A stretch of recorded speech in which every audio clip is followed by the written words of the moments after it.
Hello, everybody, and welcome to the Final Fantasy IV Free Enterprise Highway to the Threemus Zone Finals. We are in Game 2 right now between dustygriff and Fleury, and we have just more exciting races for you. My name is RexxRaul. I'm being joined in the booth by Vitasia. Vitasia, what are you looking to see tonight? You know, we go over this flag set, and I don't really know what to make of this flag set. We were talking about it a little bit before the race here. Trade away the rat tail, of course, requires, the rat tail, but also the hook, regardless. Antlion's free, but then Wake Yang with the pan can be kind of a little buried. So this could be really ugly, or it could be really jetty. I don't know what to make of it. So it feels like we don't even have any guidance of what we're looking for moving forward. Right, with two of the objectives requiring two key items, at least, that means that it's at least there's the potential for something to be a bit longer than normal. But randomizers, this is where we're at. But when we look at these two runners, though, I think what's really interesting is the path that they both got to get here. Dustygriff being the #1 seed when we got to the round of 16, and has just blown through everybody so far. Meanwhile, Fleury might be the number 12 ranked person overall in this, but he beat the #3 and the #2 seed to get here. So I don't think anyone will ever count Fleury out of a race. No, absolutely not. And those who did, he's just been on an absolute tear. Nice to see someone who's been around the community for quite some time and always been kind of on the cusp, like just not quite with all the top names, finally break through and get here to a finals. Yeah, exactly. And to have him face somebody with championship caliber like dustygriff, that's what we want to see in a race. Somebody who's thirsty and really making the effort to get to that next level versus a person who's already at the top of the mountain. It just makes for a great battle. Oh my goodness. I'm just taking a look at our fake objectives here. Rope red, marshmallow fluff. For those of you who that's an inside joke, by the way. Make sure you go follow Scala Kitty out on Twitter. Shout out to her. Just a great conversation with our Restreamed team in Discord. Just plug in your Twitter there, Scala. Just letting you know. And we also have Kane as our starting character. Not somebody who's like the most powerful, but not the weakest either. I think he's kind of an average party member as far as this flag set goes. He's really dependent on equipment, so that might mean that we need to open a little bit more treasure chests than normal, depending on when it takes to get a good weapon for Kane as well. Yeah, Kane is one of those guys, I think we were discussing him. He's great when you can get the equipment. He's at least... There are much worse options you can have for a starting character. He's not quite a home run like a starting Tella or a starting Palom, but he'll do, and he's not that difficult to equip. Right, and so our runners are, of course, on that delay. They should be starting any moment now. But yeah, we're going to just see these. The other question is, do you just zoom to that antline to get it done right away, or do you do your normal looting path? I think you still got to do your normal looting path. You got to play a little bit more of the long game. You can't just hope to sprint your way to the end with starting Kane and, no real help with the other second characters. So you're going to probably bench Rydia for a little bit. So I think you just keep doing your normal loop right now. Yeah, it looks like Fleury does make that decision to let Rydia sit on the sidelines for now. Of course, with the flag set that we have, any characters that you don't have join the party immediately will be waiting in the Tower of Wishes over in Mysidia and can be reacquired at a later time. But any character who is in the party has to stay in there for the rest of the game. So once you've decided on who your 5 are, they are there for good. Yeah, that starting key item, that's kind of uninspiring right now. You're buried. Not only it takes a lot of levels to be able to make use of that, but also you have to be into the underground. So it's not going to do us any good for quite some time, making just this early game kind of very predictable, unfortunately. It looks like Fleury has decided to go with Baron as the first place to do a little bit of looting. Does also get the information of Rydia as the character in the Baron Inn, so we've got a couple of summoners available if we need them, but it looks like dustygriff is going to take a gander at a different character and a different loot possibility up in Damcian, but it's also going to peek this waterfall cave boss, and we have, who do we have here? This is going to be Mist Dragon. Oh, that's a pretty high find. That might be significant there. That's kind of an out of the way check that some runners check, some people don't. I don't know if Fleury kind of takes that on the back half. If he's not happy with his options, like without an early Magma Key, he might check that. That's a really interesting find right there. Especially since dustygriff hasn't done any other treasure looting other than this. He's avoided what is normally the popular waterfall cave right out of the gate and opted just a beeline here. And in that waterfall cave, Fleury finds yet another Rydia, also a sorcerer robe, a pretty nice piece of gear for Rydia. Yeah, every time I think one thing is interesting, the other person does something equally interesting. And hello there. I'm happy to see Tella. Yeah, that's always a relief. Getting Tella, the earlier you find him, the less you have to hunt for him, because he has been probably the most popular character within this event. So he just solves a lot of the, he's got really useful utility spells at the beginning. Once you power him up, he's got access to most of the spell list for both black and white magic, and he enables the almighty D-Machine grind if we find that darkness crystal. So things are looking up once you find Tella. I mean, we got Tella, we got Kane, and we have at least 2 Rydias available. I'm fine. Like, that's an amazing start to a party, honestly. You know, you're already kind of banking on reflect strats being the optimal strat for the end game, and that's the party that can get you through just about any boss. That's a good point. The fact that we do find 3 Rydias, they become a lot more attractive to have in the party when you've got access to that D-Machine grind. So it's something that's that I'm sure the runners are aware of once they, well, Dusty is now, and Fleury will soon be aware of, since he's in Damcian and is going to get that Tella to join his party too. There still is the thought of having a white mage in the party might not be a bad idea, so we might still be keeping an eye out for Quorum or Rosa, though I would say they're not strictly required, but it still might be nice to have them, especially if it's Rosa. Yeah, I mean, that would be fantastic. Also, you know, I just thought about it. You know, you can't do a slingshot with 3 Rydias. You could do it with 2, right? But 3 makes it a little bit difficult with the levels and how they're at. So, yeah, getting at least another character other than Rydia, so we're not just rolling with 3, probably would be beneficial. So we're still going to be hunting around for a bit. Yeah, either that or just commit to a slightly longer grind in order to get it done too. So you got a couple of options. Was that Cecil on Mount Hobbs there with Odin as the boss? Yeah, that's not a character we're going to pick up. Cecil, you know, Cecil, there are Cecil fans and then there are Cecil critics in this tournament. And the Cecil fans point to the fact that he has some of the strongest swords in the game. So if you find something like that, he's amazing. The detractors like to take the shorter routes typically, and Cecil is so difficult to manipulate with his agility. It's just more of a pain to keep him in your party than it's worth. So he's a very polarizing character. Yeah, it's an interesting choice. It becomes a lot easier if you've already found an Excalibur or a Crystal Sword. Then he becomes a lot more valuable, of course. But until that time, there still is that looming question of agility. So we'll see about that.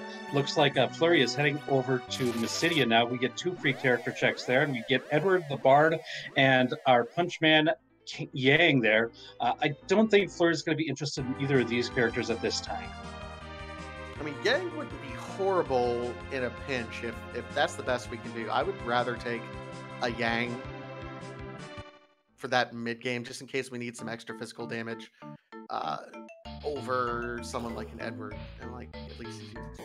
That sort of thing might depend on whether or not the Magma Key is found, because if you've got to go through the hook route in order to get to the underground, then you might need a little bit more mid-game damage. As it stands, if they're able to get to the underground through the Magma Key, both of the runners did find 1 siren in the back of the waterfall cave, so they'll be able to do a kind of a mini grind with one egg once they get to the underground, and their mid-game damage issues are basically solved with that. True. I mean, we'll see what ends up happening at this point. It's still very early. Fleury looks like he's coming over here and going to do some looting over here in Castle Eblin. Yeah, a little bit of a spicy play here. There are 3 trapped chests, which are probably not anything that Fleury wants to deal with at this point, but the rest of the chests, as long as the sparse 60 is in your favor, because only 60% of chests are actually full in this flag set. As long as they're in your favor, you could get some really good gear here. So I think that's what it's also going to be stoking the coffers for any shopping that might need to be done throughout the rest of the seed. Oh, absolutely. I think the first time I saw someone loot Castle Eblin in one of these sorts of seeds was Chakasura, and I immediately integrated it into my runs, and then I started actually winning games in this tournament. So I'm a big fan of the Castle Eblin check. This might also be the result of having Kane in the party. As we mentioned at the top of the broadcast, Kane kind of needs a little bit of gear help in order to have him reach the top of his potential. And so if you're looking here to try to find like a Gugnir Spear or a Defense Sword or something like that, that might be what you're trying to pull out of a loot check like this. And it looks like he's going and he's just kind of systematically, okay, we're finding the monsters and then going in and skipping those chests. All told, it takes, I think when I do this, it takes me about 4.5 minutes. So it's a long treasure check, but it does have quite a bit of gear, and it can kind of set you up for the rest of the race. Especially when you find a good pull like that power robe in the right tower. That's a really nice thing. Meanwhile, dustygriff is heading over into the Antlion Cave, going to try to achieve that first objective that we've got here. We've got a very small party so far with just Kane and Tella. And like, I think a wind spear was the best thing that I saw Dusty pick up. I might have missed something, but that's about it. Fleury might end up being a little bit better equipped, especially with that power robe. So we'll see how that handles. Like, this time investment may save time overall by virtue of what he picks up. Yeah, not a ton of weapons for Kane so far, so that power robe is going to end up doing quite a bit of work as we get going here. A karate robe, though, so he's not that bad off. I mean, he's not fantastic, but he's not in a great position either.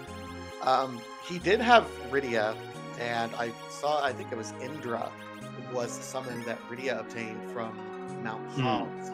So, I mean, not bad, but not great either, depending on the boss you're looking at. Oh, yeah. I forgot. Dustygriff did decide to take one of the Rydias early, whereas Fleury has not made that decision quite yet.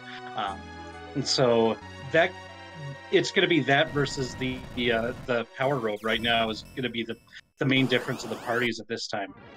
It does look like Dusty also picked up a couple of power rods, or power staves. Sorry, I want to get the terminology correct. And that's a pretty good way to improve the bonking power of Tella. So, yeah, this is interesting. Mom Bomb, you know, the boss that has just a little bit extra health anyway. So normally what would be a relatively easy and straightforward boss, even with a low-level party, this gets a little bit more difficult now.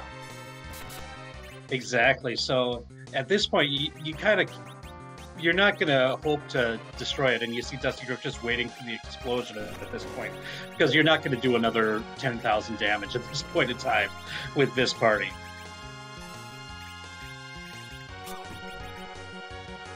No, but they do have a Blizzard that they can cast, and Blizzard is a J item from the original game that does damage equal or around based on your HP.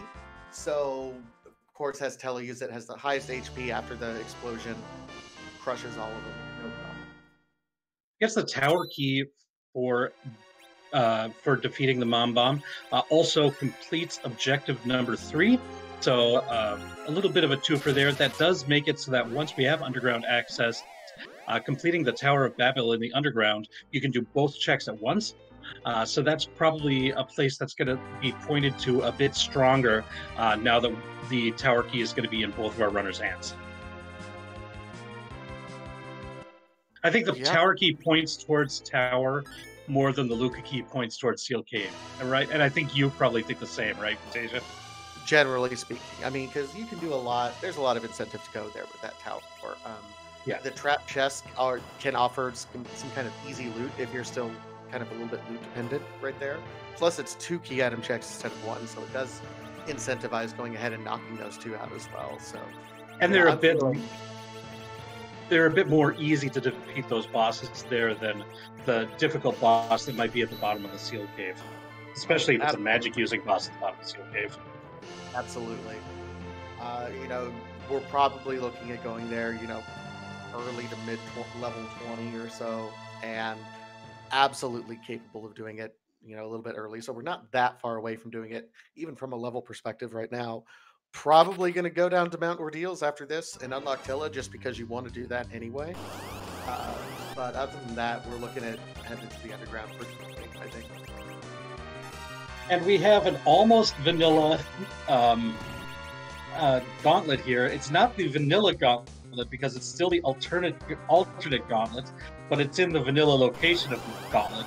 So it's kind of a weird sort of situation where we never, if the alternate gauntlet flag is on, we never see the vanilla gauntlet. So yeah, this isn't French vanilla. What is this? Is this like true vanilla bean? Yeah, vanilla bean or New York vanilla or something like that. Not French. Or maybe it's a reverse, like a. Oh, I don't know. I was gonna come up with something kind of stupid. I like that. That's fine. Vanilla gelato. It's not almost Yeah. vanilla. It's almost ice cream.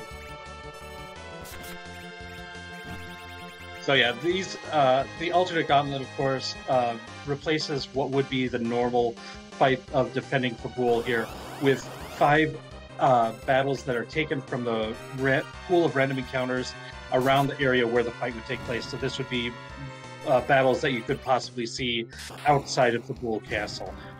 And so you see these imps and imp cats, gray bombs, cockatrices. There's a gargoyle. So yeah, this is at this point in the game, when you're seeing the alternate gauntlet in this early stage, it's not usually that much of a challenge. Some of the later points, getting to know the actual weaknesses and attack patterns of random encounters is not something that is very common among free enterprise runners, because you usually just skip all the random encounters. Yeah, but I mean, the alt gauntlet has kind of forced us to learn at least some of the nastier locations. Mm-hmm. Everyone's a little bit a fan of the alt gauntlet at vanilla Masamune spot, for example. Yeah, if you like your evil masks and everything like that. So, but it looks like Dusty gets through that pretty easily. Fleury is going to be right behind using that firebomb. Very similar item to that blizzard that we saw earlier, also an HP-based attack, just a different element there. And we have the hooks, so that's going to be half of objective number 2 and possibly our only way underground. We have yet to find a magma key, so this is a possible hook seed at this time. Yeah, and that's, I think that's the preferred routing that you want.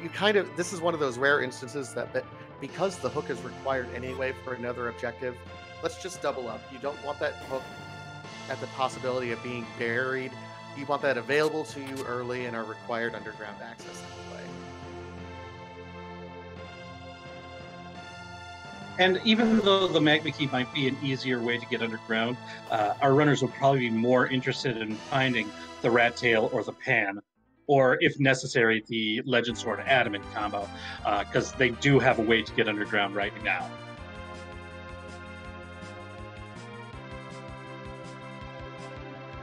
It looks like both of our runners lining it to that hovercraft, going to be setting it up near Edwin. Looks like they're both going with the exact same plan. Going to check at least the shops and the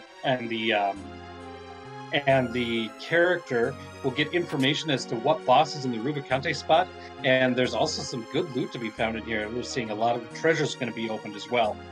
I mean, even the first 3 in this, you got your diamond ring, you got a heroine robe, and there was another shield that was there. Like, not bad loot to start off in Evelyn Cave either. Oh, and a rune axe. That's in a pinch. That could be a decent weapon for Kane as well. What? Okay. Who gave them all the easy loot like immediately available, guys? And Dusty has found the chest with the 2 stalemain, doesn't want any part of it, but now knows all the other chests in here are going to be available just right for the picking, and won't have to walk out, can use Tella to exit out of this cave.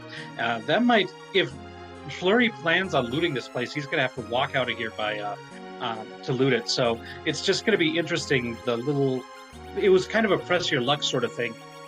Because of where Dusty was able to find that chest, it played into his advantage here. Hey, RexxRaul, I think we found our final character. We have a Palom there. Palom is as close to automatic of a character as I think you can get in terms of just sheer power.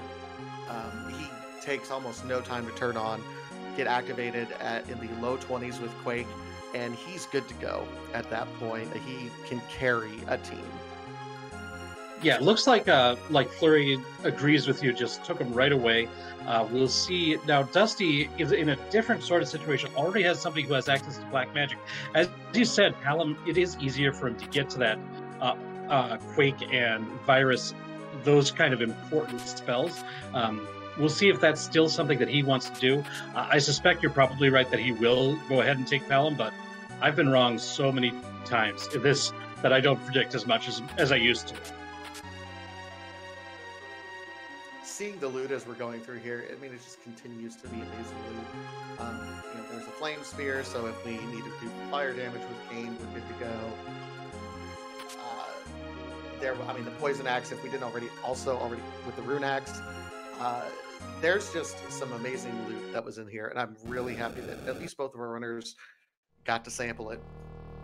It is also going to be nice to know that if this does end up being a hook seed, that boss in the Rubicante spot is going to be the Magus Sisters.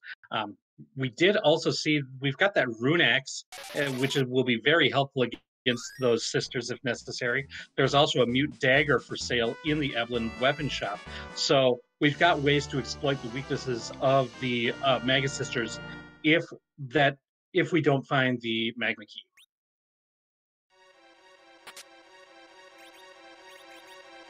Another piece of gear that I saw picked up, I failed to mention, the Gaia helm, which is oddly enough the best helmet piece that Palom can equip.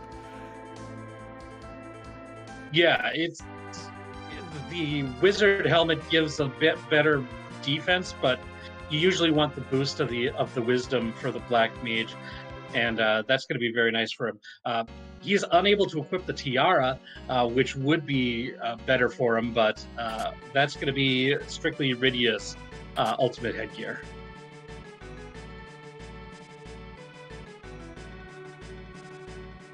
Yeah, these treasure chests continue to be kind. A dancing dagger and some mute arrows. Nice finds there. And now dustygriff is seeing the Kane is the character up here on Mount Ordeals. Not a whole lot of need for 2 Kanes in a party. No, absolutely not. Especially when you're already set up, I think, especially on dustygriff's side, to focus on kind of mage reflex strats, at least right now, with 2 black mages. Fleury, maybe, even less so, but we have the weapons. We have both a poison axe and a rune axe, so I guess if you wanted to push it, you could with a couple Kanes. But I think reflex strats are going to be very good this match. We saw a really fun strat there from Fleury with that power staff. Using the power staff to bonk Kane with Tella gives the Berserk stat. Even though we don't have access to the Berserk spell, you could still get the Berserk effect via that power staff. So very well done, and gets through that Karate Man fight with ease.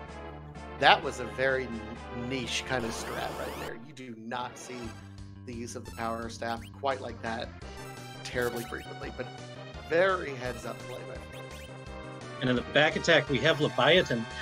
This one is kind of a sneaky, difficult spot. The Ice 2s will hit pretty hard, so you've got to really be on the ball with keeping your characters alive in this position. Yeah, and as you see, using the Star Veil, that's a smart play, too.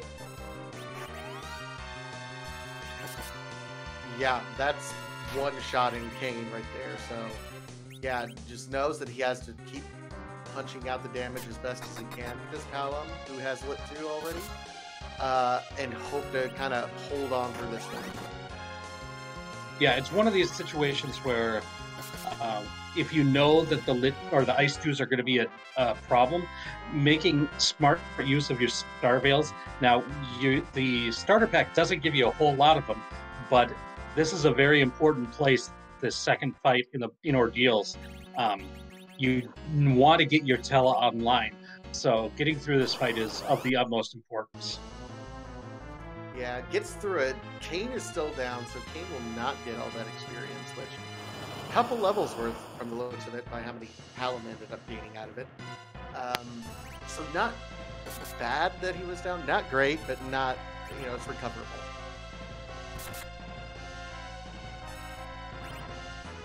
And now Fleury into the shrine at the top of Mount Ordeals. We're going to soon see what the boss is here, but first we're going to get the key item check here, see if it is a key item.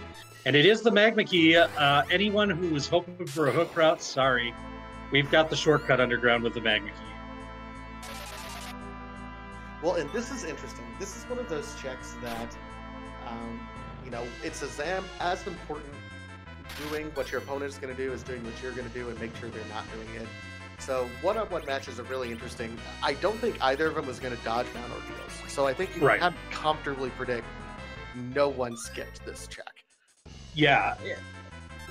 Ordeals, especially in this event, has been super important because, as we mentioned, Tela has been the most popular character throughout this event. So having him have his entire spell list online becomes very important. And so Mount Ordeals hasn't been skipped.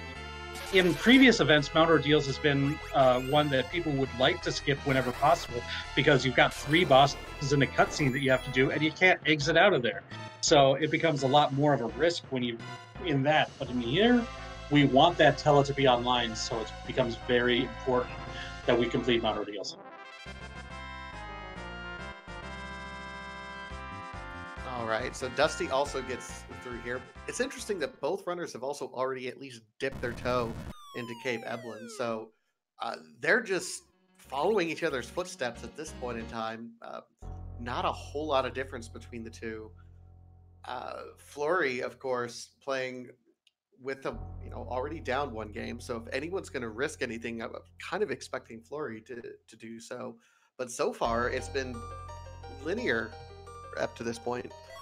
For the most part, yeah. I think one piece of information that Dusty has that I don't think, now you could correct me if I missed this, I don't think Fleury dipped into that waterfall cave and knows where that team mist is, and Dusty does know. So that's one difference, I think, between these two runners at this point.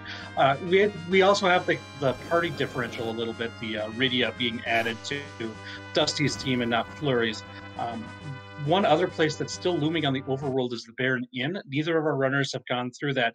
They know that we know that the character is just Rydia, which is not of high priority at this point in time. But there is a key item check there too, and we'll see when our runners decide to route that into the game. Looks like Fleury is heading underground first. There are a lot of checks that are available. Plus, we have that tower key, so we might even see a Tower of Babel check. Honestly, if I'm dustygriff, right now, my Tela's online, I have already gained some levels. Now's a good time to take out that Mist Dragon and check. Yeah. Because if you can, for example, just, optimistic routing, if you end up finding the pan right there, that you just feel so much better about that check, and it's a good check. Yeah, that's one of those things. With the pan objective, I'm more likely to do the overworld checks before going underground as well. But that's, is that really the right play? Fleury making the play down to the underground. There's a free check here in the Fame Arch cave, just a chest with a potential key item in it, and that is a really quick move. And it looks like Dusty's going to be heading underground as well. So there's those couple of checks that we know that are available up on the overworld are going to be hanging there for our runners at this time.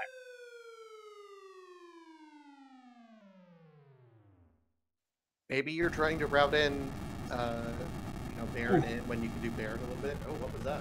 That was the Darkness Crystal. Oof. Oof. Oh, so no. that gives us full access to the moon. Lots of key item checks up there, but there's a character, there's access to Threemus, and there's access to the Giant of Babel, where our D-Machine grind will be held. So the question becomes, when do you want to do the grind? Because I think earlier makes sense. Then you can do whatever checks you want and not have to worry about the difficulty of bosses when you want to do them. So I wouldn't be surprised if Fleury makes this decision on characters relatively quickly and does the grind. No, absolutely, that's what I would do. We haven't seen a ton of shop checks right now. I know we've seen life potions at least one location, but no ether potions right now. Oh, was that a relatively easy guard at Leviathan? It looks like it. I believe there were Ether 2s just found in the Fame Arch as well. So we do have some Ethers available for sale.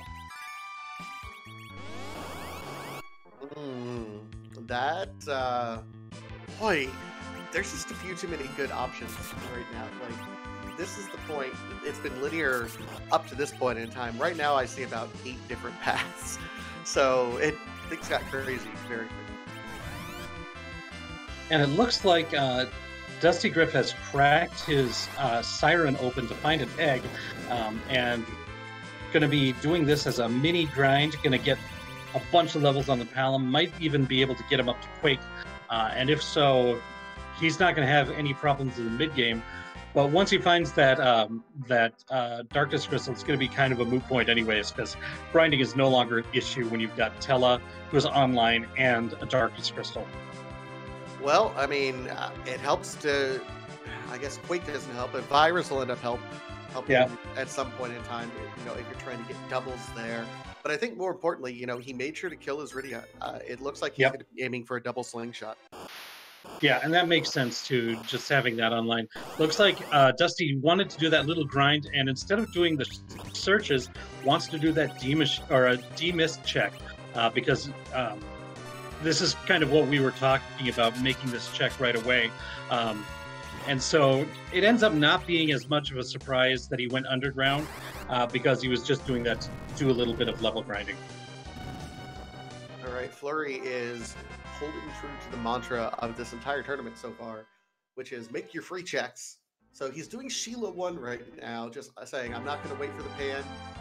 Oh, and there's our twin harp. Yeah, we'll see. Like, I can't imagine that's very high on Fleury's list. That is a long check, but it is nice to know that it's out there, and we're going to hope that it's going to be somewhat required here. All right, dustygriff is showing us. This is like the only separation between Fleury and dustygriff at this point. Dusty has this check.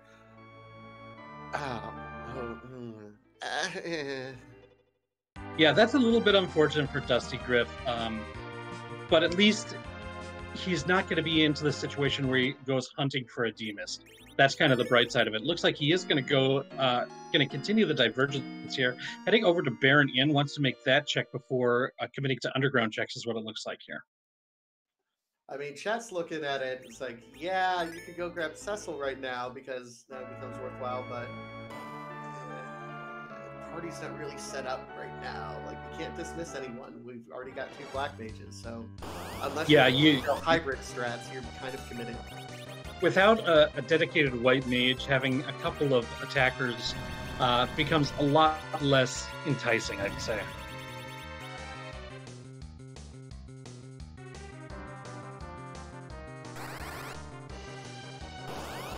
Looks like Fleury's raising the big whale. Dustygriff getting the second fight here in the inn, and we're getting wyverns. All right, gets the Star Veil off, so that's all it takes. I'm gonna go ahead and get a Quake out. Why not? Antivirus. Okay, he's able to get a whole lot more off than we expected.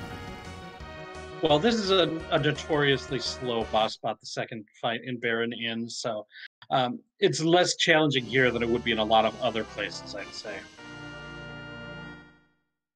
And the overworld checks will continue for Dusty if he wants them, because the Baron Inn will unlock 2 potential key item checks here in the overworld. One with the regular Baron check, the vanilla Kinazo spot, and also it opens up the Odin location. So both of them are now available to Dusty Griff as soon as he wants to check. Yeah, I don't know. If you're Dusty, you've already committed to this up to this point in time, so you're like, I feel like you gotta continue down this rabbit hole, honestly, but he is taking off. I think the thing that makes it a little different is Inn is not gated. If Inn was a gated check, if like you needed a key item in order to complete Inn, then I'd say he'd be rabbit holed more. And now at this point, it's just something that Fleury could have done too.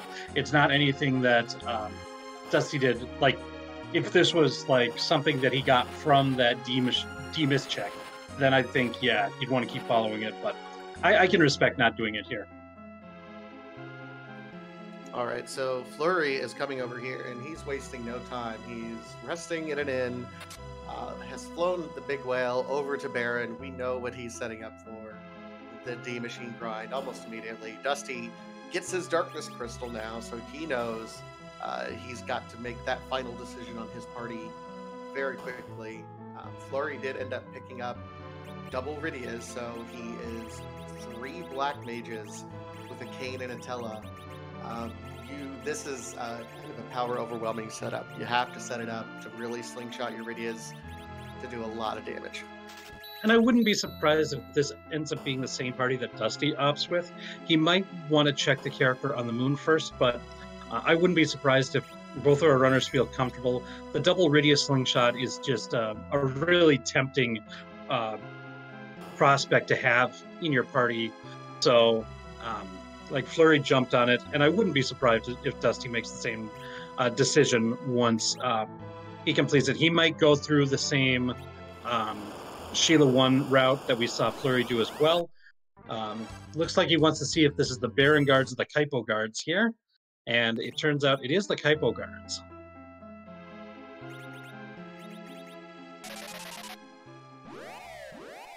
Does reset out of it, realize, okay, I know what I have to face now, but not quite ready to try to take him over yet.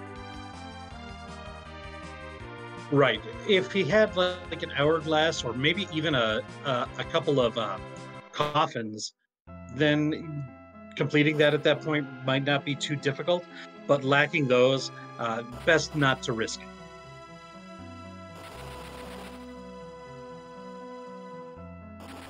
And it does look like Dusty is going to go through that Sheila 1 check first.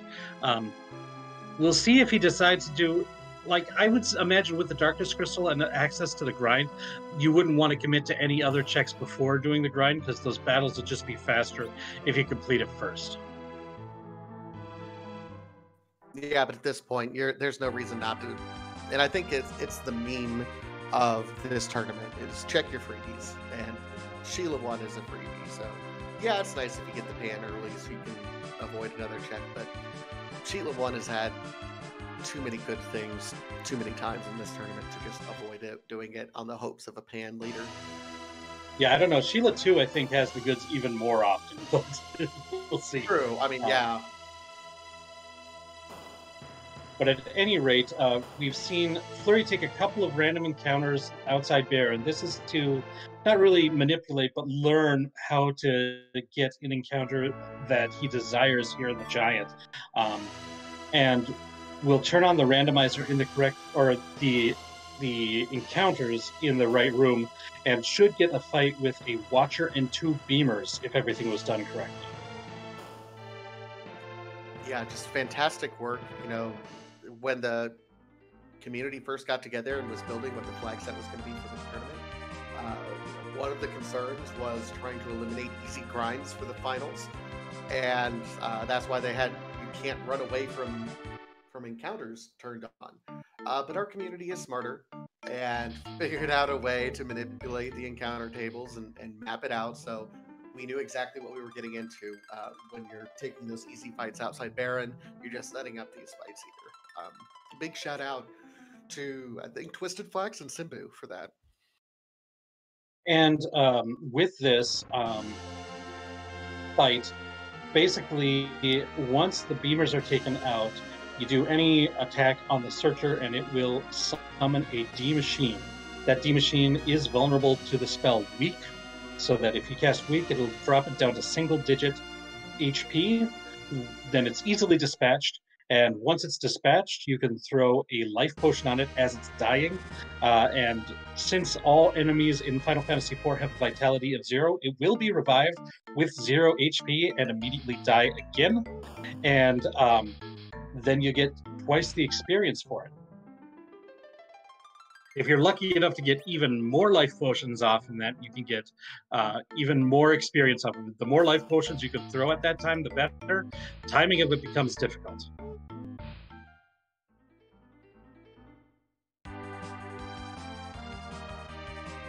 All right. While we see kind of looks like, well, maybe, what's Dusty going to end up doing? He is flying over. Oh, he's just setting up his grind as well. I believe so, yeah. So while both runners are setting up this grind and we have everyone's rapt attention right now, there is a very special announcement that we have for this wonderful, fantastic Final Fantasy IV free enterprise community for you. Starting on Monday, the 16th, just right around the corner here, guys, community races are coming back to the community. These are public races for everyone to join that will be streamed on twitch.tv/freeenterprise. The weekly flags will rotate through. We'll have lots of different things. It's a much more sort of weekly and bi-weekly casual event, usually on Mondays and Fridays. So for all of you guys, and this has just been a fantastic tournament with great turnout and great support from the community. We've really grown as a community with this tournament, so thank you all the new folks who've been out there. But now it's your time. You've seen it. Now join us in these group community races, and I guarantee you'll have a great time. I'll also add, in addition to the community races that Vitasia was just talking about, we also have some racing clubs that if you wanted to get a little bit more deep into the racing, they're a really fun way of doing it too. So there's going to be options for everybody, basically. So there's going to be racing, like, I think once everything gets rolling, and the different clubs might start at different times, but eventually there's going to be like 5 of these races a week. So if you're interested in racing free enterprise, now is the time for that. These are considerably, they're not quite as large events as this, so it's fantastic for, especially if you're new to the community.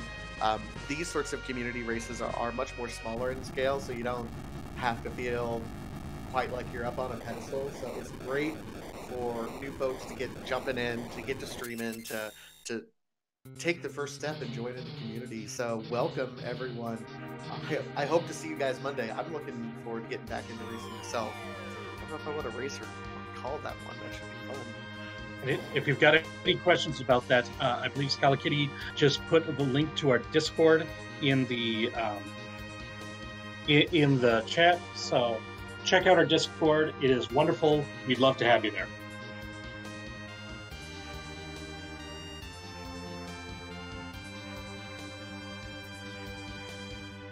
I'll also say, as these grinds are happening, I want to give a big shout out to our team that is bringing you this race tonight. We have Zoe Vermillion on the restream, Infinius on the tracking, and without them, we don't have a show. So big thank yous to both Zoe and Infinius tonight. Also, big shout outs to RPG Limit Break for hosting us here on the finals, because we love the partnership that we have with our Limit Break, and our wonderful partners are the reason why we've been able to stream over 250 races for this particular tournament. It's been awesome. Absolutely, and big shout out, of course. you know, we have our current team, but there has been just an army of folks behind the scenes helping out make this tournament come to life. All the restreamers, all the trackers, all the other comms.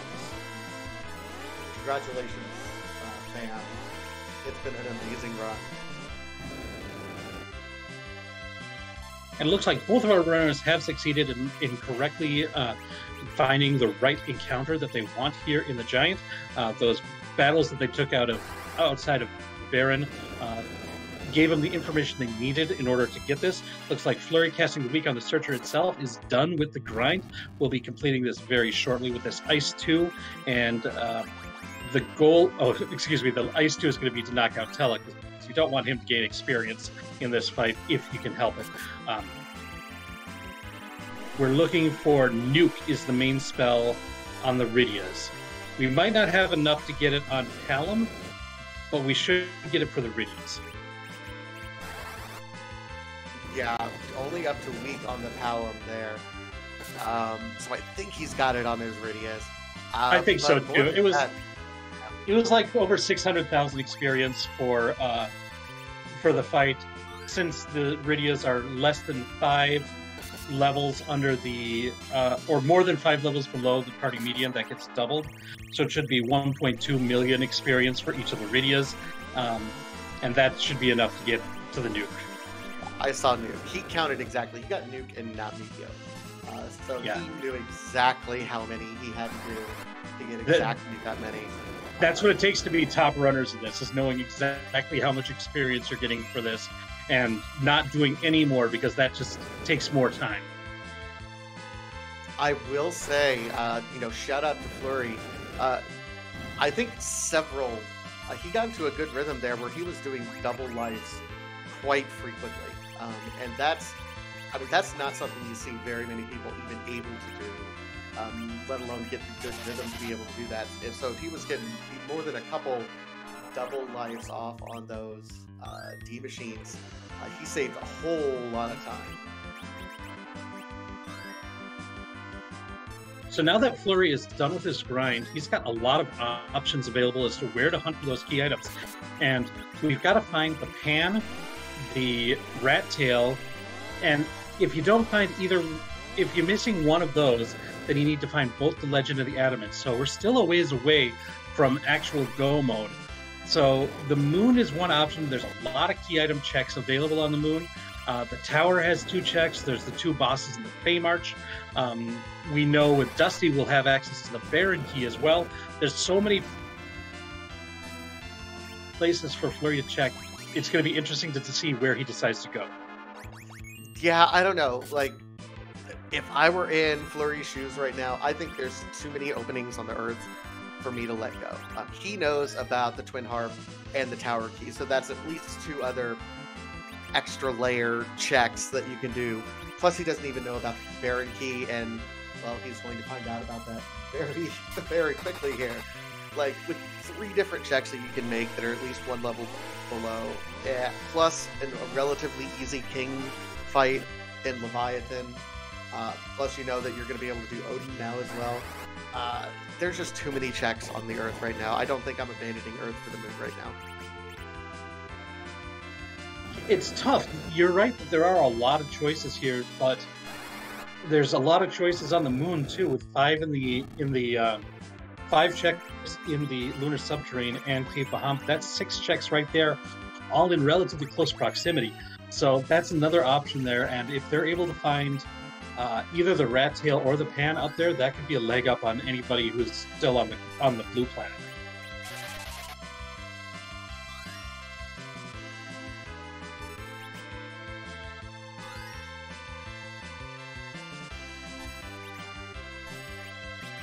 And Fleury easily dispatching of the Wyvern, that Nuke spell with one-shot basically anything at this point in the game, but we're going to get some higher level bosses before too long. And now Fleury also has access to that Baron Key, and we'll see if he decides to go right into the Baron Sewers, since he's right there right now. I mean, since he's right here, it makes sense, since you kind of sweep everything right now. Get not only the Baron check, but also the Odin check. 2 for 1 that, or really a 3 for 1 that only started as a 1 spot here. heck, this is perfectly fine with me. Also, that Baron key means you have access to this Baron equipment shop. A pretty nice looking shop because it is gated. Could see some better gear available there than some other places. We also have our runners didn't do a lot of shopping before completing this. They were able to find the ethers that they need to refill Tella's magic with relative ease. It looks like Dusty has now completed the grind as well. But yeah, it looks like Fleury has just opted not to go with the Baron check and is instead going to the Feymarch. We do know that we've got that Kaipo Guards fight in the vanilla Leviathan spot, which is a pretty easy fight now that we're leveled up. And the other one was either Elements or Rubicon.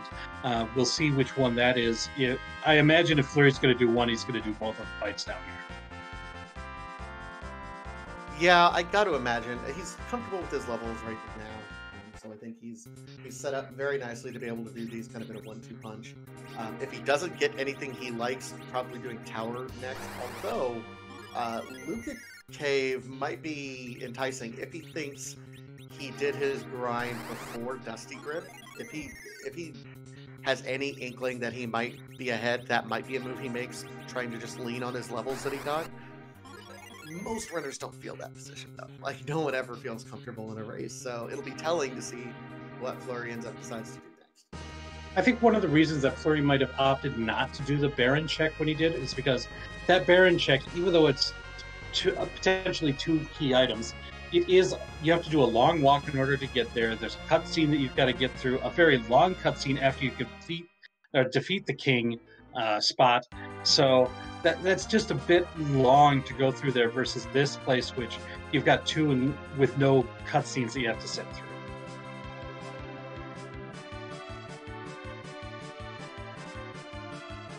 Interesting. He kind of hovered over stone to cast on these enemies, and they are all weak to stone. But realizing, remember, I got to kill my Tella off right now. I'm trying to keep his agility down. We see Dusty making the exact same play. Once again, our runners in sync, deciding to make the same choices with the same information on hand. Again, the only real difference is Dusty has defeated the D-Mist. It turned out to just be an Excalibur, but that's something that's still going to be in the back of Fleury's mind until it's found. Or until he finds Go Mode, of course. And just a gear 3 for defeating those guards, not exactly what Fleury was interested in.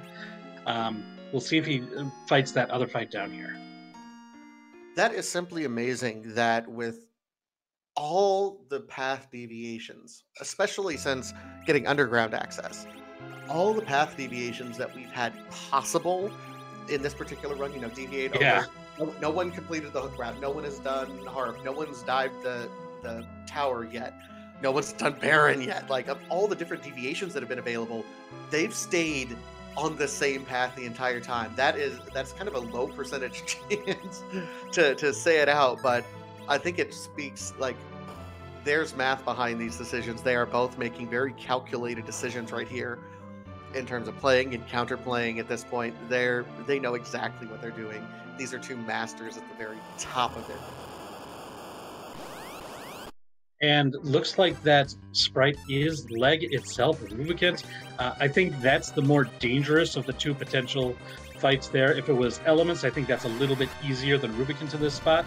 With these levels, I still don't think it's going to be too much of a problem, but it is. I do think it is more difficult than the Elements fight would be. It's super difficult because of this glare. Glare, you can guarantee that at least one of your guys is going to die every single time. So he does have the Rune Axe. So plus he's jumping around. So I don't know. Rubicant is only susceptible to Rune Axe when he's in Elements, isn't he? Yeah, as far as the weakness, it's still a decent weapon for Kane, but it's not going to get that mage type weakness against the boss in this form. And Dusty's right there with him. He's like, okay, yeah, we're gonna do. Dusty did not. I don't think he did a safety save because his Paladin is still down. Right in between the 2 fights. he just got a Cure 3. He's like, I don't like if he doesn't get the Cure 3 out of that fight, that's not a big deal. So he's not worried about it. He's like, just a life staff for defeating that Rubicon over on Flurry Seed. So no luck there. So we'll see where he decides to go next. We'll see if we get some more divergence or get some actual divergence after this, because we haven't gotten that yet. No, we haven't. This is, oh my goodness, this is really interesting. And here's the thing, dustygriff right now is kind of counting on some divergence. If that Mist had proven to be something, it would have been, he would have been very happy about it. But he knows, if Flurry didn't make that check, then he is behind a little bit. I mean, and now you're not feeling too great because you just spent time with 2 non-key item checks, or 2 key item checks that was nothing. So, yeah, you don't necessarily feel the greatest right now if you're Dusty. I imagine to expect to see some divergence here very quickly. Well, that was interesting.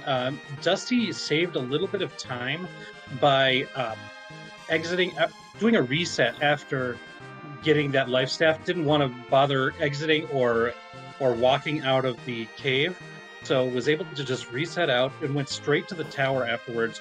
Whereas Flurry made a little bit of a pit stop. He healed over here in Dwarf Castle, did some shopping down in Tomra, and is now going into the tower. So this is a situation where I think going into the Fame Arch of those bosses down at the bottom, Flurry had a slight lead at that point, and now Dusty's kind of taken it there. I'd say they're still basically even, but if you're going for that little bit of a difference, and in this event, sometimes that little bit of an edge is what it takes in order to win a race. And I think dustygriff has made up some of that time. It's super interesting, and I hate to keep harping on this, but it's driving me absolutely bonkers with another decision for them both to go to the same spot. One of the things I love about randomizers is route GPation. That's why I prefer these sorts of things, because it feels less like muscle memory and more like actual decision making during a race. And we're both running so linear, there's no route divergence. My goodness.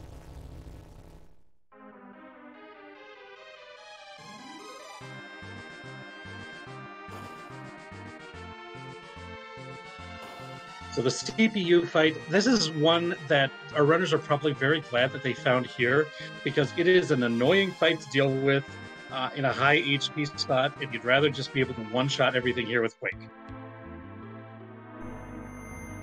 Yep, and Flurry gets through it very quickly. Meanwhile, dustygriff looks like he opted to go to Bahamut first. I think we're. Oh no, he went. He did the CPU on the way out. Oh, did he? Okay. Yeah. Bahamut should not be a difficult boss. You probably don't even need to burn a single star veil here. Just nuke, Quake, and jump, and yeah. Not overly difficult here.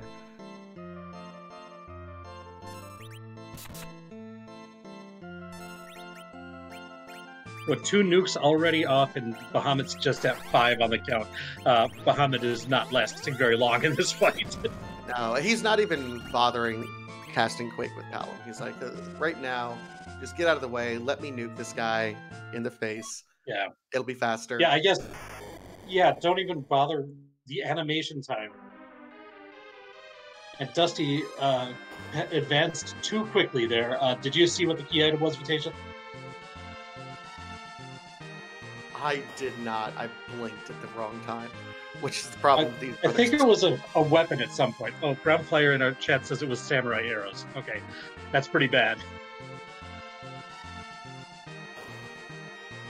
But we do get the check from the super cannon room when we leave the Tower of Babel. So that's why Dusty is not resetting at this point. It has to walk it out because we want to see what the key item is for leaving. If you're Dusty right now, and honestly, Flurry's going to be feeling this in just a second. If this doesn't pan out, if this is not a key item right here when we're exiting the tower, you automatically feel behind. You've just wasted time doing 2 bosses in the Fey March that didn't lead to anything, and now you wasted the time doing the 2 things in the tower. I wouldn't be surprised if Dusty has felt behind since that Threemus didn't turn out to be anything. I mean, yeah, but this is something that, you know, both runners are going to be feeling. Like, even Fleury, who didn't do the D machine, like, he's also going to feel like, oh, 2 areas, and it's just a package. Oh, yeah, neither runners are going to be feeling good about either of their checks right now. So the Seed was very generous in the overworld in giving key items, but here in the underworld, it's been pretty stingy outside of that darkness crystal. And Dusty Griff has decided Sealed Cave is the next check. This is a bit of a long check for one, but if that item turns out to be nothing, he could just reset out of it. So you don't have to walk out of it unless it ends up being a key item that you want to keep. Well, and, you know, the interesting thing is that this is one of those weird instances that Dusty, with his extra knowledge of knowing where D-Mist is, can reset out of this place a little bit faster. So he is eking out every drop of knowledge that he knows he might still have an advantage on at this point in time, knowing that, hey, he just has to check the key item. If it's not what he wants, he can skip a shortcut scene and reset right out to the start. But Fleury has some other plans and is going to check. Oh, he's going to do that D-Mist hunt now. He's going to find that D-Mist.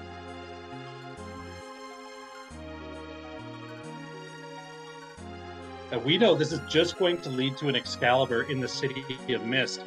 No key items from this, but that's some time that might have been a spent on Dusty's side that Fleury hadn't spent yet, and now it is. Now, Dusty finds the Earth Crystal in the Sealed Cave, and that's one of those ones where it's like, I gotta keep it, because that might be important.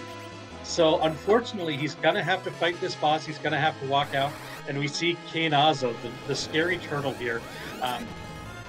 Actually, probably not that bad spotting, because we've got nukes. We got nukes, but this is a very, very fast spot normally. If we wouldn't have had nukes, this would have been an absolute problem right now. Yeah, the HP on this spot isn't that bad, though. Just 2 nukes, and it's already hiding in the shell. We're in pretty good shape at this point. Dusty should have no problem finishing it off this turtle now. Fleury looks like he's shopping. Yeah, might be looking for a few more items. Stocking up on some life potions, grabbing a couple kamikazes. That might indicate he might be thinking about doing a music check. Having kamikazes before going into Cave Magnus is something that runners would like to have. Going out of your way to shop for them, though, that's interesting. Meanwhile, Dusty Griff starting to warp south. Defeats Kenyazo. And looks like Fleury's actually doing the Baron checks. So finally, it took a while, but we are now seeing some real divergence as Dusty Griff had made the Sealed Cave check and Fleury going to Baron instead.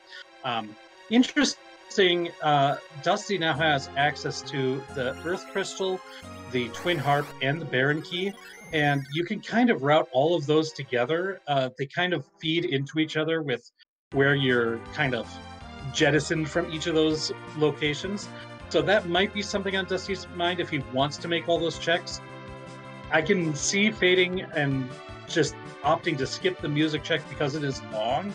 Also the Earth Crystal check, but that's something that's available. But it does look like Baron's going to be his choice as well. I mean, what? Again, it's the kind of the efficiency of multiple checks in one location that I think is drawing both of our runners to this. They'll have access, as we mentioned before, for defeating the boss that's on the throne and going down to the Odin location as well. Both of them have potential for key items. Yeah, I mean, it makes sense up to this point in time. They've dodged Dwarf Castle. They've dodged all the single check items. So they've they've been doing very efficient checks. Other than In the fact, sealed cave. I mean, other than the sealed cave, which, okay, you know, let's see if the Earth Crystal pays up being anything for Dusty Griff. But, you know, let's see. Other than that, we have 1, 2, 3, 4, 5, 6, 7, 8. Okay, 8 key items. Yeah, we're kind of running out on key items that aren't the really useful ones. Yeah, we're getting up there quite a bit, honestly. And Dusty has 9 key items. Like, we're looking, the pan would be nice.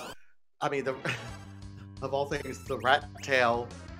Like, we don't have any of our, no Cocal Sword, no Legends. Yeah, no Legend Sword, no rat tail, no pan. One of the interesting things is it could be that either like the rat tail or the pan could be guarding the other one of the two. So finding one of those key items becomes really important because each of those yields additional key item checks behind it. So, and the pan and the rat tail also, you don't need to fight anything to get those additional checks. Well, hidden in Baron Castle, the character check there was the much maligned ninja Edge, who, while absolutely fantastic in the early game, by this point, post-grind, even if we had a spot for him, I think we'd kick him here. That's interesting. He was maybe, other than Tella, the most popular character in the group stage of this tournament, but now that we're on these table flags, Edge, you just don't see him very often, and so he's very rarely included in parties. With the way the party is set up, there's the Legend Sword that Fleury just picked up, and Dusty will almost immediately pick up. So there's 1/2 of our objective. One. Yeah, Edge, you know, he was fantastic when you could swap people in and out and as you go. But we found in these group stages, you know, doing mage-heavy routes and reflect strats has been the winning formula kind of throughout this. So you try to set up mage reflex as best as you can. Not having access to Bacchus lines is part of it. That just hampers the ability to have a Zerg party. Now, I think it's also worth reminding people that our runners only need to complete 3 out of 4 objectives. They don't need to complete all 4 of them. So keep that in mind as we're nearing completing more of these objectives. With that, one of the items required for objective number 1 being found, and this is a pretty, the Baron guards fight down in the Odin location is a pretty easy one. As Stone takes them out in one shot for Fleury. And what do we get here? We get just an elixir, so no key item here, but the adamant now is halfway to go mode at this point. Whew. All right, so at least it wasn't completely empty and barren, so you're feeling a little bit better about your checks. So we still have Fleury. Oh no, going down here to see. He's gonna get his. Well, he's gonna get that Earth Crystal, yeah. Oh, of course. That's how the sea is. So, I mean, okay, if you're Dusty Griff, do you spend the time, because you're right, both Twin Harp and Earth Crystal are both kind of lengthy checks, and they're both one-off checks. Both of them involve cutscenes of some capacity, or do you just do the moon? You know, I wouldn't be surprised to go to the moon at this point. Like the odds just seem so much in your favor that at least something that you need is up there, and there's just so few checks left on the blue planet. But no, he's going to head up to the northwest. That means Zot and or music is on the table at this point, because that's what you do up here, and we are going to have a music check over from Dusty Griff, and ooh, we excited. Oh, absolutely. One of the special things about these finals are absolutely new, never before heard music and Zeroma sprites once we get there. So this is, I mean, we've kind of been low-key hoping to do a Twin Harp check because these are brand new, never before heard randomized Twin Harp music. Everyone, we're super hyped for this. Oh, speak for yourself. It's not low key for me. It's high key. So I'm really excited to hear this. No, the last one, base one, if you missed it, was a Star Fox theme, and it was probably one of the greatest ones I've heard. Big shout out to the communities for putting this together, and Scala having to do a little bit extra to customize these to make sure that we get the brand new music available in the Final Fantasy IV, in all of the options that are available. This is guaranteed new music. Yeah, so we'll be quiet for just a minute here because it's time for some of DJ Spoony B's Rockin' Tunes.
Oh my god, that was amazing.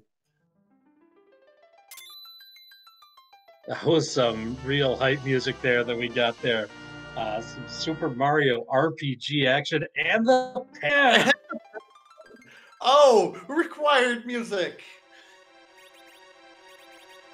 And we may be getting an encore as Fleury is heading to the northwest as well after getting that Earth Crystal. Oh, he might be going to the Treasury or Zot first. I imagine he's going to do Zot. We might. Yeah, we're going to dodge the Treasury. We're already powered up. That's an amazing find right there with the pan. One of our objectives. Going to almost immediately go do that. We're going to fade. We're not going to complete the route into Tower of Zot that Fleury is doing right now. Oh my goodness. Yeah, that was. I'm still recovering from that music, and the fact that it was a forced long fight because we had to go through a cutscene with Water Hag was just absolutely perfect. So it forced us to listen to it longer. Yeah, pretty nice. Now dustygriff making a beeline back to the Silver Cave. Now that we've got a pan, we can whack Yang on the head with it. We get a key item check from the Sylphs and then return the pan for another key item. We are looking for either the Adamant or the Rat Tail. If things go in dustygriff's favor, one of them will be granted on this trip here. On the flip side, I think Fleury is hoping that this Earth Crystal check is either the Rat Tail or the Adamant as well. Otherwise, this is going to be another wasted check. I mean, we know there's an objective in a relatively easy heart location. So Fleury is really hoping for another objective. Nothing from the Sylphs. I think for things to be the best situation for Fleury, this will give him the Rat Tail, and then the Adamant would be behind Rat Tail. For the best thing for Dusty is this Sheila 2 having the Adamant or the Rat Tail, either one of them. So I think because we've already found one of the required key items or one of the objective key items on Dusty's screen, he's got a little bit of an advantage, but we still are a key item away, and that could be anywhere. This has just been an absolutely fantastic, and it's just like their first race. This back and forth, the first part was linear, and there were just minimal differences that ended up swapping whoever had the lead back and forth between these two. Oh, and there's the Rat Tail. Dusty is now in go mode. That's horrible news for Fleury. Yeah, Dusty gambled with a bit of a longer check there by walking all the way over to Cave Magnus, but is rewarded by getting the pan which directly led to the rat tail. So since that's two key items required for 2 of the 4 objectives, that means that music fight is required, and Dusty gets paid off with that. Now it's going to go ahead, turn in that rat tail, going to get that crystal, and it's going to be heading over to Threemus. Absolutely amazing. He's just a couple levels, I think, a little bit short. He doesn't quite have nuke on his Palom, so he may try to stop somewhere, level up his Palom just a little bit to get him to nuke instead of Virus or whatever he's at right now. Yeah, it could be like a trap chest or just a random encounter somewhere might be enough. But gets a crystal sword, no Cecil, so that's just money if he even wants to spend it. We might just be on the beeline to Threemus at this point. We'll see.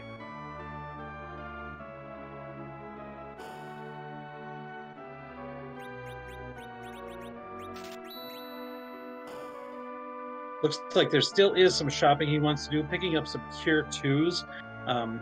We don't have a white mage, so any healing that's being done is either with Tella or with Cure Potions. I mean, Cure 2s will do in a pinch. You would really like to see some Cure 3s, but I don't know if I recall seeing Cure 3s anywhere yet. Off the top of my head, There was 1 Cure 3 given for beating those Kaipo guards down in the Fey March, but yeah, I don't recall seeing him in a shop either. Star Veils. So I trust Dusty is smart enough, and he's a much better runner than I am. In keeping track, he's checked these shops before. He knows how to properly document where everything is, so he's not lost. So he's not kind of blindly searching at this point. He knows exactly where to go, exactly how many HP he needs, and he's comfortable. He's on his way.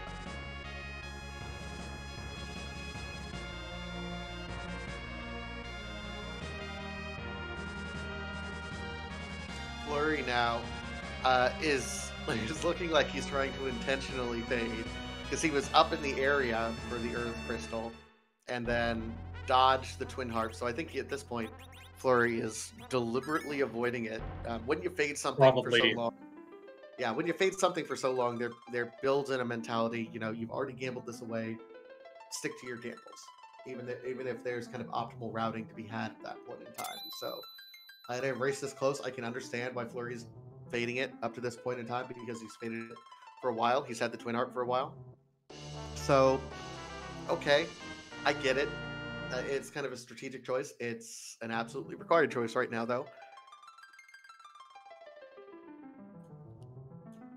This is going to end up putting Fleury much further behind than this race actually was. This was back and forth for a long, long time, up until that sequence with the Twin Harp. Right now it looks like Fleury's very, very behind, but this was neck and neck. They were trading places. Well, and I think it's also worth, we saw Dusty go to Cave Magnus when Fleury went to Tower of Zot. They both had the same basic information at the time, and they just made different decisions. If that pan was located at the Tower of Zot instead of Cave Magnus, then it would be Fleury who had the lead at this point in time. Whether or not Dusty decided to go to Zot after Cave Magnus, that extra time that Dusty took going through Cave Magnus would have put him behind. So that's how close the race really is, because that was the decision. I think that's what really caused this split. No, absolutely. And this is exactly why you're not going to be able to look at the final times of both of these runners and determine how close this actually was in the end. dustygriff is well on his way. I think he's well set up. Although, he has his Palom doesn't have the levels right now, so his Palom might be using his Palom as his alchemist, maybe throwing Cure 2s or viruses or something at this point. He knows what he's doing. There's also level 3 elemental spells that can be reflected. They're not as good as Nuke, of course, but they do a big chunk of damage. Absolutely. Meanwhile, Fleury picks up an Avenger sword. Yeah, not exactly what you're really looking for right now. But now that we are heading down, we are through into the lunar core. We are on the last floor before Threemus. It's time to ask that question once again. Whose butt are we going to kick tonight? And this is a custom butt.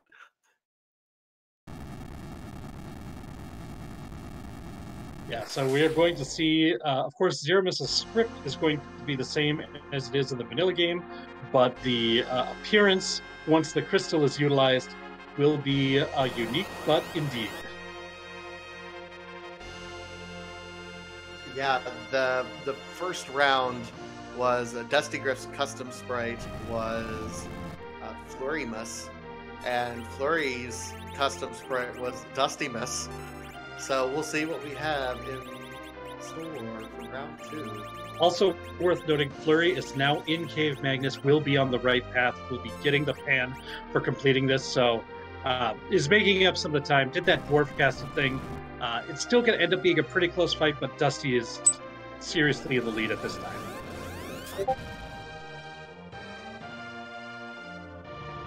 There is the crystal being thrown, and we are about to be rewarded with that sprite.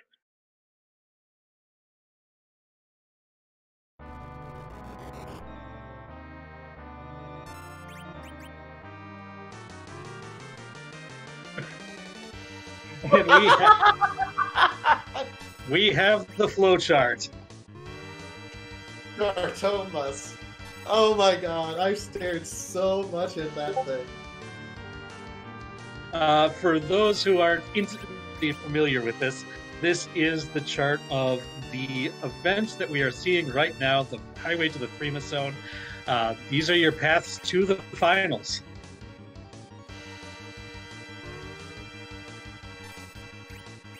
Oh, this tickles me much more than it should. Oh my goodness.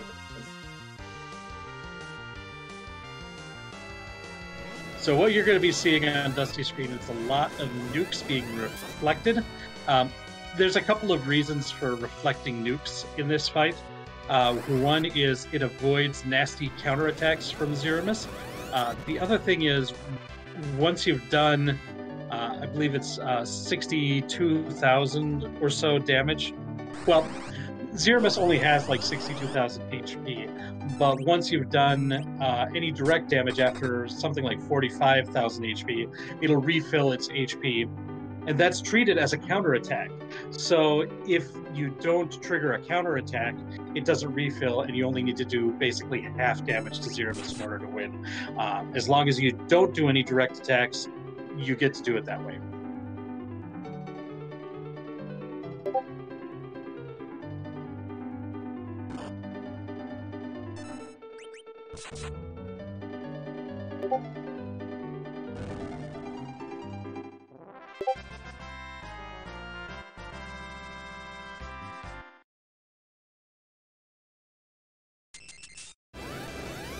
No, I had to be silent for at least as far as I could into the music. Realized that our cackling had run into the encore of our harp music there.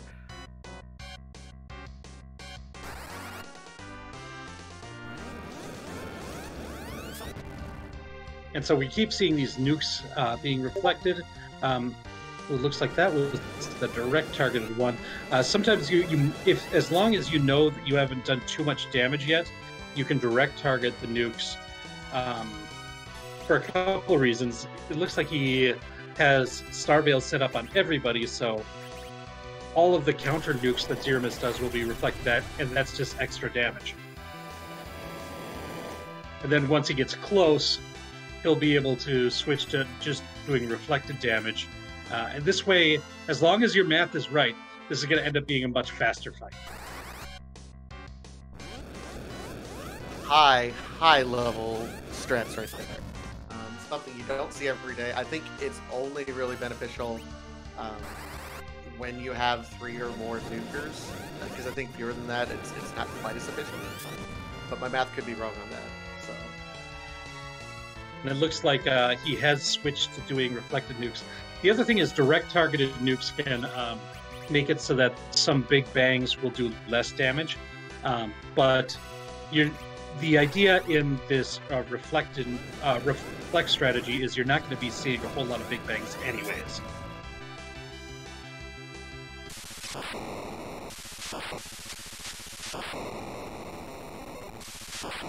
And there it is. Ooh, he knew exactly how long it took. GG's dustygriff. Going up 2-0 in this best of 5 series. GG's dustygriff. We'll see if he's available for a quick chat after this. Yeah, and that's an official race spot time. 1 hour, 21 minutes, and 5 seconds. GG's and taking a commanding lead so far in this best of 5.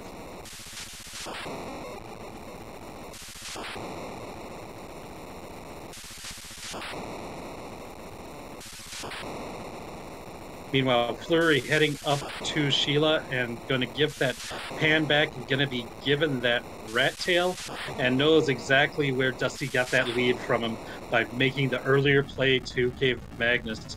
And it sounds like we are now joined by dustygriff, the winner of tonight's race. Dusty, GG's and congratulations on your win tonight. Hey,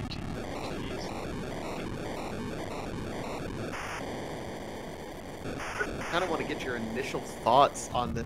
You know, it looked like it could be, you know, everything kind of opened up all at the same time for you guys. What was your thought process behind the different routing decisions that you were making, especially kind of at that midpoint in the game? It was really, like you mentioned, interesting. It could have gone a lot of ways on this one. And I think there was a lot of decisions that could, you know, you could make a really good explanation for. Like Moon would have been a fine play, I think, on the seed, doing Dwarf Castle earlier, doing like different checks that I just kind of lucked out of not doing earlier. Would have been fine plays, but luckily, or for the most part, I mean, I did some things I didn't need to do, but a lot of my routing ended up working out kind of nicely for me on this one. So yeah, once that like Underworld opened up, a whole lot more opened up in terms of speed and getting through the scene, because the early part was a bit of a slog, not a ton of damage, but once I found a dancing dagger, some power staffs, and a little bit of extra help, it started moving a little quicker. Yeah, you and Fleury were neck and neck for most of it, and even when it got into, this was the craziest thing for me, even when the open world opened up and you had, you know, you had Twin Harp and you had Tower Key and you had, you know, Baron Key was just kind of sitting for you with Baron.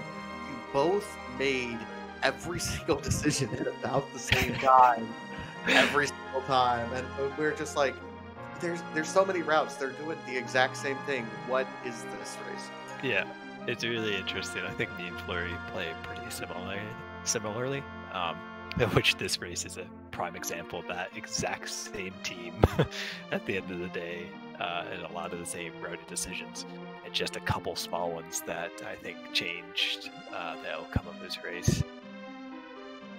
I mean, ultimately, it boiled down to who didn't start, right? I mean, you both had your grinds, you know, accessible relatively early, almost immediately after you got your tele online, and so it was, you know, within a couple minutes of each other, and it, you know, the Twin Harp was just always there. Yeah, absolutely. Yeah, that's one of the things that's always scary, is doing something that's been waiting for time, which that Twin Harp was, you know, sitting out there. But I know how most people feel about Twin Harp. It's a check that's, I actually don't think it's the worst check, and that's why I did it above, you know, Zot and above Dwarf Castle. Felt a little bad doing it before Zot because I already committed to getting Earth Crystal from Seal's Cave, but you know, it just kind of worked out routing-wise, thankfully, in that situation at that point. So this puts you to 2-0 so far in this best of 5, a pretty strong lead. Does that mean that we're going to see some wild, crazy checks in the next one since we've got some games to give? Oh, maybe. I mean, you know, most people know I'm not much of a gambler. I play a pretty simple, I don't know if I wouldn't say simple game, but a game that's probably fairly predictable and by the book a little bit, by my book anyways. But I have gambled a little bit, especially against the series with Pancrase, because I was behind a bit on that series and needed to. But now that I'm ahead on the series, yeah, we've got a few more games to play, and I either A, want to make for some fun decisions, or B, want to make for a longer series, or at the same time, as much as I say that, Fleury can destroy me in a race any time. So if I'm playing at my absolute best, it still may not be enough. So we'll have to see what happens in the next one.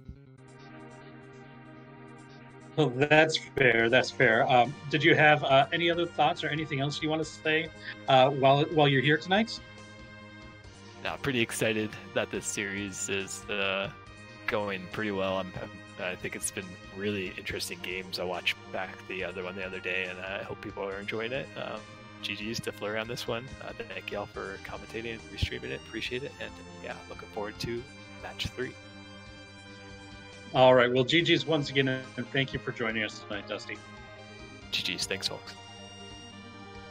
All right. That was Dusty Griff, our winner tonight, just as Fleury is heading through this lunar core and will be at the Threemus fight very shortly. Once again, want to give shout outs to our Restream team tonight. We've got Zoe Vermillion doing the restreaming itself. We've got Infinius on the tracking. Big shout outs to Scala Kitty and Calm Lamity for their contributions to this unique final special seed. And also shout outs to RPG Limit Break for being great partners, not only tonight for this race, but throughout the event, being great partners with Free Enterprise for the highway to the Threemus zone. Now, I'm curious, because I don't know if it was explicitly said, but last night, both Fleury and Dusty Griff had separate Z-sprites. I wonder if Fleury is also facing Chartomus, or if he's getting something a little bit different. I imagine it'll be Chartomus, because I think in the first one they were fighting against each other, and that made the most sense. But we'll see when we get some more Minecraft right. Yeah, there's Chartomus.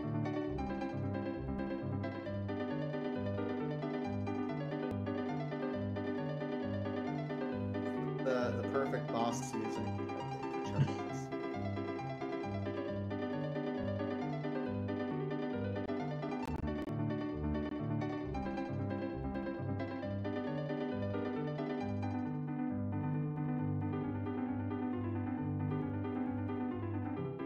Music makes our job easier, Vitasia.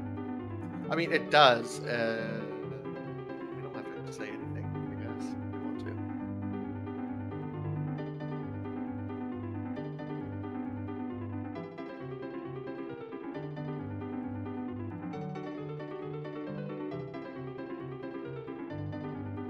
Okay, maybe we should do some commentary here, but we're going to see a pretty similar fight on Fleury's screen that we did on Dusty's. Lots of nukes, a lot of reflected nukes. Again, the goal is to see just one Big Bang throughout the fight, and it'll be a low-power Big Bang for that first one. Absolutely. Even taking a swing with Kane, just helping things along just a little bit.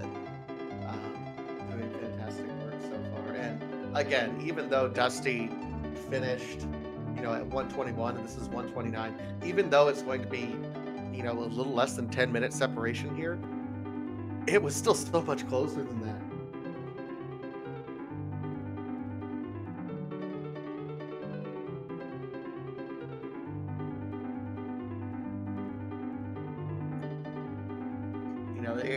Just one different decision, one different flip, one different. And this race is completely different. They were neck and neck, swapping advantage back and forth. It was like they were in almost unison for a lot of the early part of the game. Absolutely. And the fact that they did all the same checks almost simultaneously, it didn't diverge until almost an hour into the race. That's how close it was. That's even after like the whole seed was wide open. You had the Magma Key, you had the Darkness Crystal, and they were still making the same decisions at every point up until Dusty decided to go to that Cave Magnus. There were a few little things here and there, but for the most part, they were doing the same choices.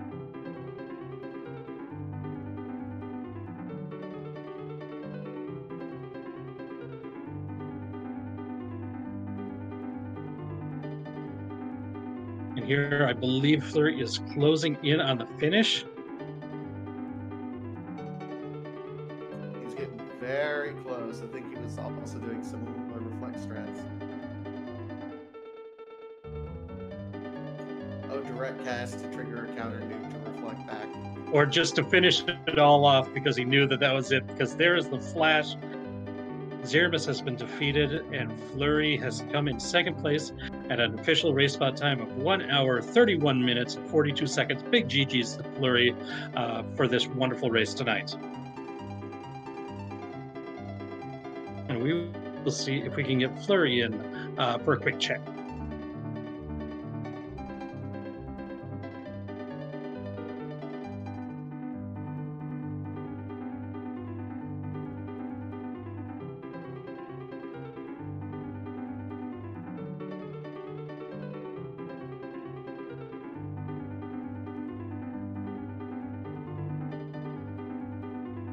Just a really well-executed fight there, and I believe we are now joined by Fleury. GG's on your race tonight. Didn't really turn out the way I'm sure you hoped, but it sounded from our talk with Dusty that you knew that you were making some very similar routing choices throughout the whole race. Yeah, thanks. It was, I mean, the result's not what I wanted, but like, we had so many overworld checks to go once we finished our grind, and I just kind of picked the wrong one. Other than like one probably efficiency loss as far as not being a little more diligent for the cursed ring than I should have, but other than that, I feel like I ran okay. Well, the defining moment of this particular run really came down because you guys were neck and neck, kind of doing all the same things back and forth. The decision to go into Zot instead of the Twin Harp, because otherwise you're in the same part of the world. What was behind that decision making? I'm just curious because everything else was just identical up to that point in time. I felt checking Luke after checking Sealed Cave and taking the fight, I was compelled to do Zot.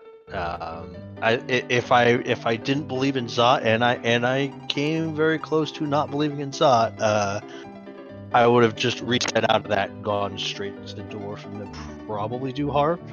I tend to kind of have the idea of do Harp early or not at all.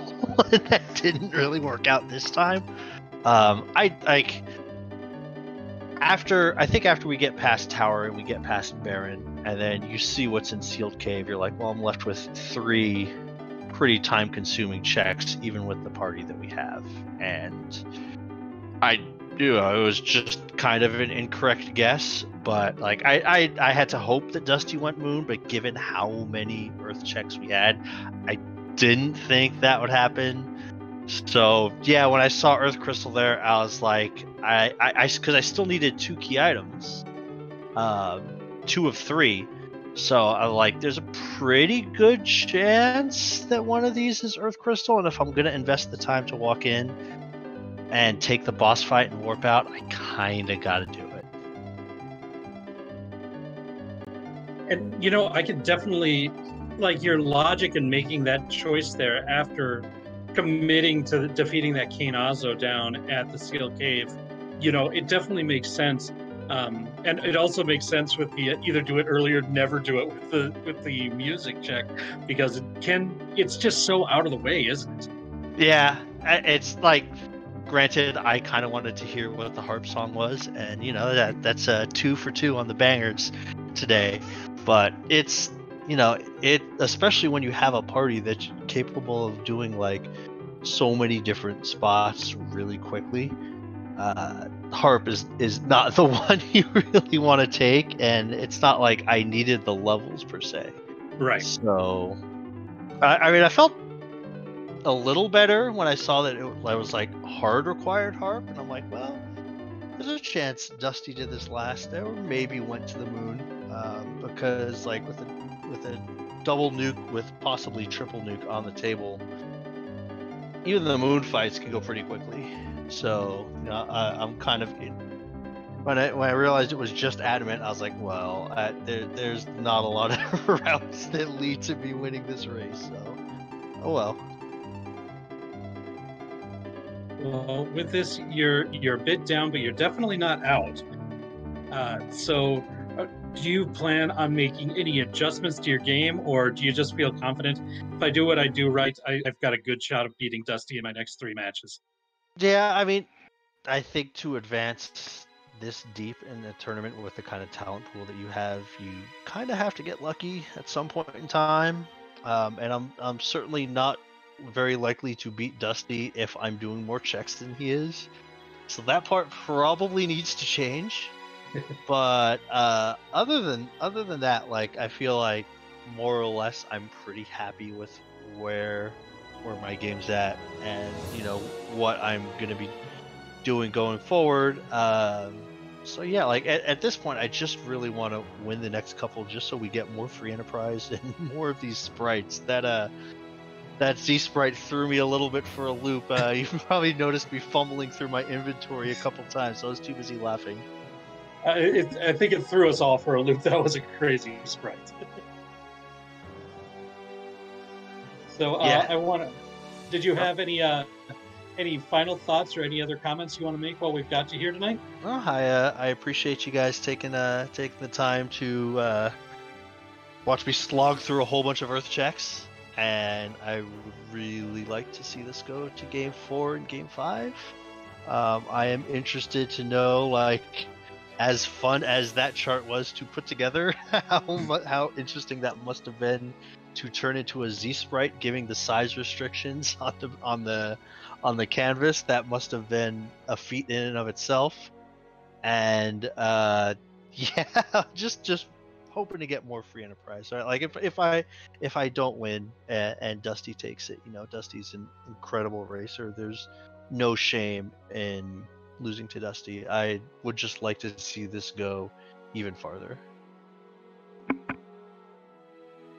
Well, thank you for joining us. GG's and good luck in the next match. Thanks. I'm gonna go report in for my troll interview in general chat. So you guys have a good one. All right. That was Fleury14, second place tonight. Make sure to give both of these runners a follow. They put on a great race tonight. Once again, want to shout out everybody who made this race come to you. We've got Zoe Vermillion doing the Restreamed, Infinius on the tracking. My partner in the booth, Vitasia. Vitasia, do you have any final thoughts about tonight's race? No, it was just a fantastic race. I'm so happy I get to be a part of the finals for this Highway to the Threemus Zone match. And then just repeating one last reminder, remember, for those people who are joining us for the first time or going through it, free enterprise community races are coming back officially Monday the 16th.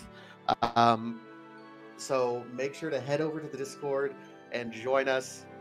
It's going to be a fantastic time. I'm hoping to see so many of you guys out there. They're more casual events for folks. We're just kind of semi-weekly events that we end up holding as a community. So happy those are coming back, and just wanted to remind everyone of that one last time. Just a great, real fun way to get into, if you want to learn about racing free enterprise in like a no pressure situation. I highly recommend jumping into these community races. They're a lot of fun. That's where I got started. And I know a lot of the runners who are the top runners here got started in these community races too. So hope to see a lot of you there. For now, what we're going to do is send you on over to Dr. Kostek, who is doing a charity stream for Stack Up, which is a mental health charity that supports veterans. So everybody, let's go ahead and join them there. And I want to thank you for watching tonight, and I hope you have a good one now.